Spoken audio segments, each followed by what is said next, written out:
નમસ્કાર મિત્રો, વિડીયોમાં તમારું સ્વાગત છે। તો ગુજરાતના તમામે તમામ ખેડૂતો માટે આવ્યા મહત્વના સમાચાર। આજના સમાચાર ખેડૂતો માટે એટલે કે ગુજરાતના તમામે તમામ મહત્વના સમાચાર આવ્યા છે। તો આ સમાચાર ધ્યાનથી સાંભળવા વિનંતી, કારણ કે આજના સમાચાર તમારા માટે મહત્વના છે। તો સૌપ્રથમ વાત કરીએ તો મિત્રો તમામે તમામ ગામડાઓમાં રહેતા ખેડૂતો માટે આવ્યા છે આનંદના સમાચાર। એટલે કે ગામડાઓમાં પણ મિત્રો હવે આવનારા સમયમાં ચકાચક બની જશે રોડ અને ગુજરાત સરકારે લીધો છે મોટો નિર્ણય। જી હા દોસ્તો, વાત કરીએ તો 1563 કરોડની આપી દીધી છે મંજૂરી। વાત કરીએ તો ગુજરાતના ગામડાઓમાં હવે પણ મિત્રો સારા રોડ જોવા મળશે અને ગામડાઓમાં રોડના વિકાસ અને રસ્તાઓના સારા કામ માટે મુખ્યમંત્રી ભૂપેન્દ્ર પટેલ દ્વારા 1563 કરોડ રૂપિયાની રકમ ફાળવી દીધી છે। જી હા દોસ્તો, અને મિત્રો આ રકમ રાજ્યના બધા જ જિલ્લાઓના પંચાયત હેઠળના ગ્રામ્ય માર્ગોની સુધારણા અને સુંદરીકરણ માટેના કામ હાથ ધરવા માટે ફાળવવામાં આવી છે। અને મુખ્યમંત્રી ભૂપેન્દ્ર પટેલ રાજ્યના બધા જ જિલ્લાઓમાં પંચાયત હેઠળના ગ્રામ્ય માર્ગોની સુધારણા અને સુસિંદ્રીકરણ માટેના કામો હાથ ધરવા માટે 1563 કરોડ જેટલી માબતર રકમની ફાળવણીની મંજૂરી આપી દીધી છે। અને મુખ્યમંત્રી ભૂપેન્દ્ર પટેલ ગ્રામ્ય માર્ગો પરના હાલના હયાત નાળા, કોઝવે, પુલોના પુનઃ બાંધકામની જરૂરિયાત ધ્યાનમાં લઈને આવા 903 જેટલા રૂપિયા 1488 કરોડના ખર્ચે નવનિર્માણ માટે અનુમતિ મિત્રો આપી દીધી છે। તો ખરેખર મિત્રો જે પણ ગુજરાતના ગામડાઓમાં રહે છે એમના માટે મિત્રો મહત્વના સમાચાર સામે આવ્યા છે। અને મિત્રો આવનારા સમયમાં હવે મિત્રો ગામડાઓમાં પણ મિત્રો ચકાચક રોડ બની જશે અને ગુજરાત સરકારે લીધો છે મોટો નિર્ણય અને 1563 કરોડની આપી છે મિત્રો મંજૂરી। તો ખરેખર મિત્રો ગામડાઓ માટે ખુશીના સમાચાર આવ્યા છે। ત્યાર પછી મિત્રો આગળ વાત કરીએ મહત્વના સમાચાર। તો મિત્રો હાલ અત્યારે બીજા એક સૌથી મહત્વના સમાચાર મળી રહ્યા છે તમામે તમામ ગુજરાતના ગામડાઓમાં રહેતા ખેડૂતો માટે આવ્યા છે આનંદના સમાચાર। જી હા દોસ્તો, તો વાત કરીએ તો પીએમ કિસાનના હપ્તા બાદ હવે મિત્રો ખેડૂતો માટે આવ્યા છે એક મહત્વના સમાચાર। વાત કરીએ તો મિત્રો સરકાર આપી રહી છે 3000 રૂપિયાની ભેટ તમામે તમામ ખેડૂતો માટે મહત્વના સમાચાર મળી રહ્યા છે। જી હા દોસ્તો, વાત કરીએ તો કેન્દ્રની મોદી સરકાર ખેડૂતોની આર્થિક સ્થિતિને મજબૂત કરવા માટે વિવિધ યોજનાઓ ચલાવી રહી છે અને પીએમ કિસાન સન્માન નિધિ એ કેન્દ્રની સૌથી મહત્વાકાંક્ષી યોજનાઓમાંથી મિત્રો એક છે। અને યોજના હેઠળ પીએમ મોદીએ મિત્રો 27 જુલાઈ ડીબીટી દ્વારા 8 કરોડથી વધુ ખેડૂતોના ખાતામાં 2000 રૂપિયા ટ્રાન્સફર કર્યા છે અને દેશના કરોડો ખેડૂતોને પીએમ કિસાન યોજના સાથે દર મહિને 3000 રૂપિયાની ભેટ મળી શકશે અને આ પૈસા પણ ખેડૂતોના ખાતામાં જ ટ્રાન્સફર કરવામાં આવશે। અને પીએમ કિસાન યોજનાની સાથે કેન્દ્ર દ્વારા પ્રધાનમંત્રી કિસાન માનધન યોજના પણ શરૂ કરવામાં આવી છે, જેમાં ખેડૂતોને આર્થિક સહાય આપવામાં આવે છે।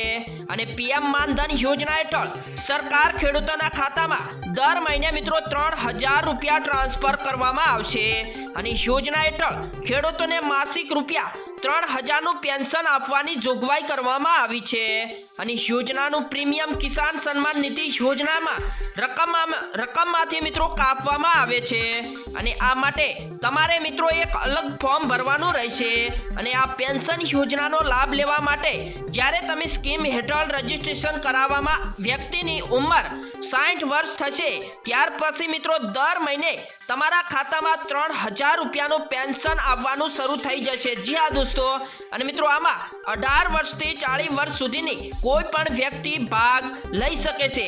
તો ખરેખર મિત્રો ગુજરાતના તમામે તમામ ગામડાઓમાં રહેતા દરેક ખેડૂતો માટે મોદી સરકાર આપી રહી છે 3000 રૂપિયાની ભેટ। તો મિત્રો તમે પણ એક ગામડાના ખેડૂત છો તો મિત્રો આપણી યુટ્યુબ ચેનલને જલ્દીથી લાઈક, શેર અને સબસ્ક્રાઇબ કરવા પણ વિનંતી। ત્યાર પછી મિત્રો આગળ વાત કરીએ મહત્વના સમાચાર।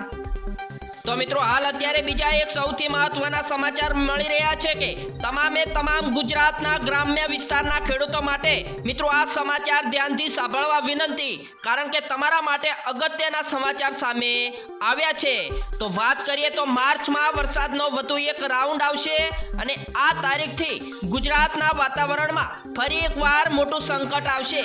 વાત કરીએ ગુજરાતમાં વાવાઝોડા સાથે પવન સાથે અચાનક ત્રાટકી રહેલા વરસાદે ચારે તરફ ઠંડક વરસાવી દીધી છે અને ગુજરાતના લગભગ 80 થી વધુ તાલુકાઓમાં છેલ્લા 2 દિવસમાં વરસાદ નોંધાયો છે અને કમોસમી વરસાદ બાદ હવે મિત્રો કાતિલ ઠંડીનું મોજું ફરી વળ્યું છે।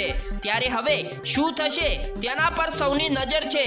જો કે હવે મિત્રો માર્ચમાં વરસાદનો વધુ એક રાઉન્ડ તો જતો રહ્યો છે, પરંતુ બીજો રાઉન્ડ આવવાનો બાકી છે, જેથી મિત્રો તૈયાર રહેજો ગ્રામ્ય વિસ્તારના ખેડૂતો। જલ્દી જ ગુજરાતમાં કમોસમી વરસાદનો બીજો રાઉન્ડ આવવાનો છે અને મિત્રો અંબાલાલ પટેલની આગાહી અનુસાર 7 તારીખથી લઈને 12 માર્ચ ફરી વાતાવરણમાં પલટો જોવા મળશે। એટલું જ નહીં, માર્ચના ત્રીજા રાઉન્ડમાં 14 થી 20 માર્ચ પણ વાદળછાયું વાતાવરણ રાજ્યમાં કેટલાય ભાગોમાં વરસાદી છાંટાની શક્યતા રહેલી છે।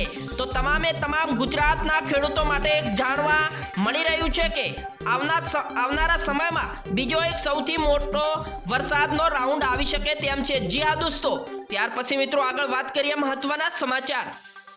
તો હાલ અત્યારે મિત્રો સરકાર દ્વારા એક મહત્વની યોજના ચલાવવામાં આવી રહી છે કે ગુજરાતના તમામે તમામ ગુજરાતના ગ્રામ્ય વિસ્તારમાં રહેતા ખેડૂતો માટે એક મહત્વના સમાચાર મળી રહ્યા છે। તો વાત કરીએ તો સરકારની આ યોજના દ્વારા તમામે તમામ ખેડૂતોને 300 યુનિટ મફત વીજળી મળી શકે તેમ છે અને 18,000ની બચત થઈ શકે છે।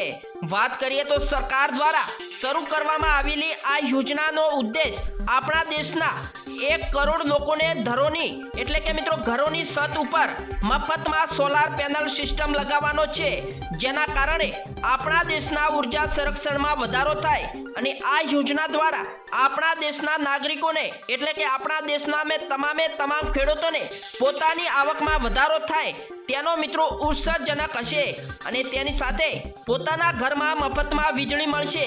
સરકારની આ યોજના દ્વારા નાગરિકોને દર મહિને 300 યુનિટ વીજળી મફતમાં આપવામાં આવશે, જેના કારણે હવે તેમના પર વધારે ભાર પડશે નહીં અને સોલાર પેનલ સિસ્ટમ લગાવવા માટે સરકાર દ્વારા સબસિડી પણ આપવામાં આવશે અને સરકાર દ્વારા આ યોજના માટે 75,000 રૂપિયાનું બજેટ જાહેર કરવામાં આવ્યું છે અને આ યોજના હેઠળ દેશના 1 કરોડ નાગરિકોને પોતાના ઘરની જાત ઉપર સોલાર પેનલ સિસ્ટમ લગાવવા માટે પ્રોત્સાહન આપવામાં આવશે અને દેશના ગરીબ અને મધ્યમ વર્ગના પરિવારો માટે તેમની આર્થિક સ્થિતિ સુધારે તેના પર એક અવસર છે અને આ યોજના દ્વારા મિત્રો દર મહિને 300 યુનિટ વીજળી મફતમાં આપવામાં આવશે અને આ યોજના માટે સબસિડી નિગમ ડાયરેક્ટ લાભાર્થીના બેંક એકાઉન્ટમાં ટ્રાન્સફર કરવામાં આવશે અને આ યોજના દ્વારા ઘણા પ્રકારના રોજગાર ઉત્પન્ન થશે।